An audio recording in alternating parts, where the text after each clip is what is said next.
شام کے تمام علاقوں پر مکمل غلبہ چھا گیا تھا،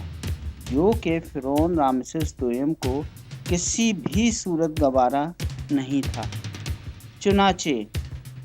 اپریل سے مئی سن 1272 قبل مسیح میں فرعون رامسس دوئم نے قدیم شام پر دوبارہ اپنی بھرپور تیاری کے ساتھ چڑھائی شروع کر دی، اور اس دفعہ صورتحال یکسر مختلف ہو گئی تھی، کیونکہ فرعون رامسس دوئم نے اس دفعہ اپنی افواج کو 2 حصوں میں تقسیم کر کے حملہ کیا تھا، جس میں اس کی فوج کے ایک حصے کی قیادت وہ خود کر رہا تھا، جبکہ اس کی فوج کے دوسرے حصے کی قیادت اس کا سب سے بڑا بیٹا آمون ہر کھپشوف کر رہا تھا۔ آمون ہر کھپشوف نے اس جنگ میں شریک شاسو جنگجو قبیلے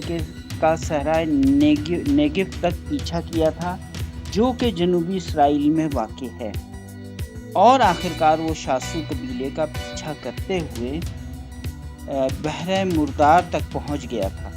جہاں پر پہنچ کر اس نے ماؤنٹ سیر کو بھی فتح کر لیا۔ آمون ہر کھپشیف نے اس کے بعد موآب کو بھی فتح کرنے کی بھی راہ لی، جو کہ اب موجودہ اردن میں واقع ہے۔ جبکہ فرعون رامسس دوئم کی افواج نے بیت المقدس اور جیریکو پہ بھی چڑھائی کر دی اور انہیں بھی فتح کر لیا۔ اس کے بعد فرعون رامسس دوئم بھی موآب پہنچ گیا، جہاں پہنچ کر اس نے اپنے بیٹے آمون ہر کھپشیف کے ساتھ مل کر ہیسبون، دمشق اور کمیدی پر حملہ کر دیا، اور اس کے ساتھ ہی دمشق کے گرد ایک بہت بڑی خالی قطع اراضی جس کا نام اوپو تھا، اس پر بھی قبضہ کر لیا، اور اس طرح فرعون رامسس دوئم نے دمشق پر اپنا قبضہ مکمل کرنے کا خواب پورا کر لیا۔ سن 1271 قبل مسیح میں فرعون رامسس دوئم کی قدیم مصری شاہی افواج نہر الکلب یعنی ڈاگ ریور کو پار کرنے کے بعد سابقہ ہٹائٹ ریاست امورو میں داخل ہو گئی، اور اس کے بعد فرعون رامسس دوئم کی افواج مارچ کرتے ہوئے امورو کے شہر ٹیونک کے ہٹائٹ قلعے داپور تک جا پہنچی۔ وہاں پہنچ کر فرعون رامسس دوئم کی قدیم مصری شاہی افواج نے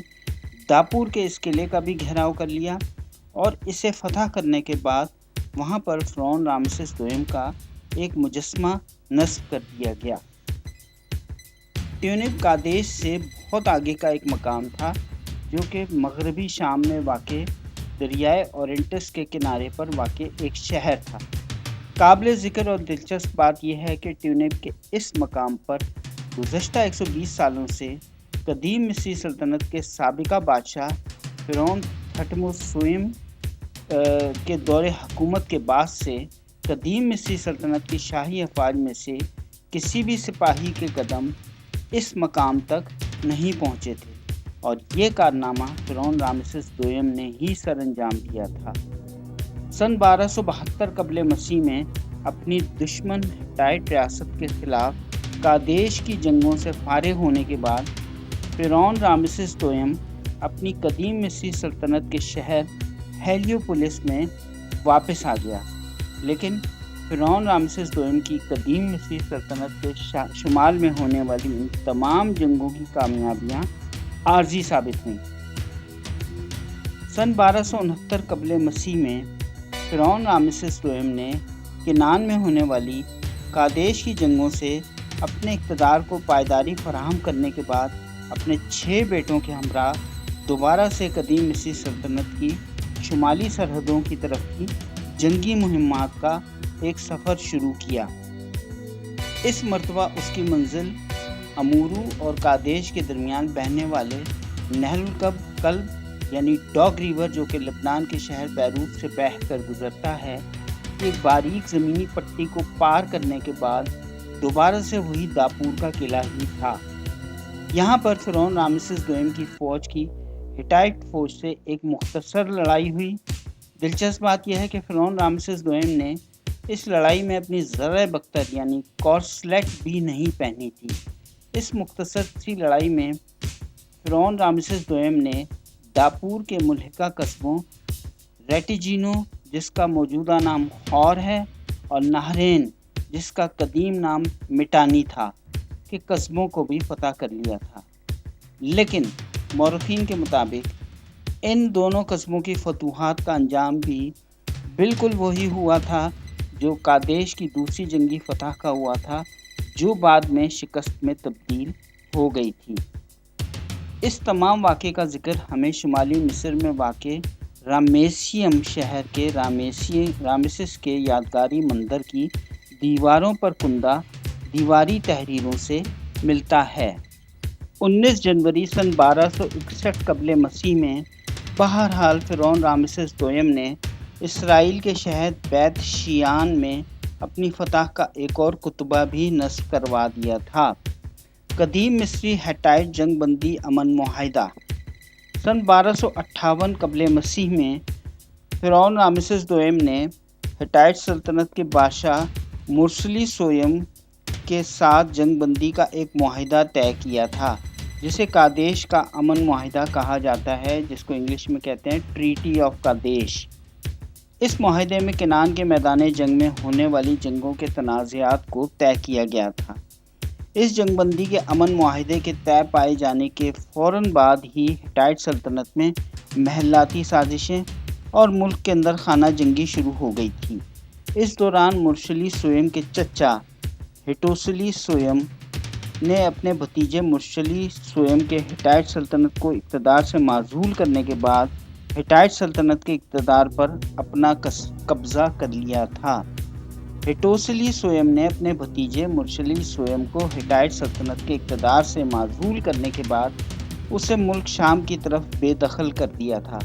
جہاں پہنچ کر مرشلی سویم نے اپنا کھویا ہوا اقتدار واپس حاصل کرنے کے لیے خفیہ طور پر دوبارہ سے نئی کوششیں شروع کر دی تھیں، لیکن اس سازش کی بھنک اس کے چچا اور ہیٹائٹ سلطنت کے نئے بادشاہ ہٹوسلی سویم کو بھی پڑ گئی تھی، تو پھر وہ مرشلی سویم کی جان لینے کے درپے ہو گیا تھا، جس کی وجہ سے مرشلی سویم کو مجبوراً اپنی جان بچانے کے لیے قدیم مصری سلطنت کی طرف راہ فرار اختیار کرنی پڑی تھی۔ جب ہٹوسلی سویم کو اپنے معزول بھتیجے مرشلی سویم کی قدیم مصری سلطنت کی طرف فرار ہونے کی اطلاع ملی، تو پھر اس نے فرعون رامسس دوم سے مرشلی سویم کی حوالگی کا مطالبہ کر دیا، لیکن در حقیقت فرعون رامسس دوم کو بھی مرشلی سویم کی گمشدگی اور اس کے لاپتہ ہونے کے معاملے کا علم نہیں تھا۔ دراصل ہٹوسلی سویم کو اس کے وزیروں نے ایک سازش کے ذریعے گمراہ کرنے کی کوشش کی تھی، جس کی وجہ سے دونوں سلطنتیں ایک مرتبہ پھر سے ایک ہولناک جنگ کے دہانے پر آ کر کھڑی ہو گئی تھیں۔ 10 نومبر سن 1259 قبل مسیح کو بالآخر فرعون رامسس دوم نے قدیم مصری سلطنت کی طرف سے اور ہٹوسلی سویم نے قدیم ہیٹائٹ سلطنت کی طرف سے قادیش کے مقام پر ایک اور نیا جنگ بندی کا امن معاہدہ طے کیا تھا۔ اس نئے جنگ بندی امن معاہدے کو قدیم مصری زبان میں ہیروگلفس اور قدیم ہٹی زبانوں میں تحریر کیا گیا تھا۔ نیوبیا کی جنگی مہمات۔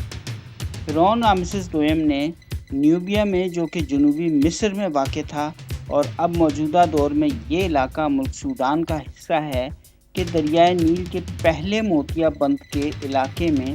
ایک جنگی معرکے میں شریک ہوا تھا۔ دریائے نیل کے پہلے موتیا بند کا یہ علاقہ نیم گہرے پانیوں پر مشتمل دریائے نیل کا ایک علاقہ ہے، جو سوڈان کے شہر خرطوم اور اسوان کے درمیان واقع ہے۔ اس وقت فرعون رامسس دوم کی عمر محض 22 برس کی تھی۔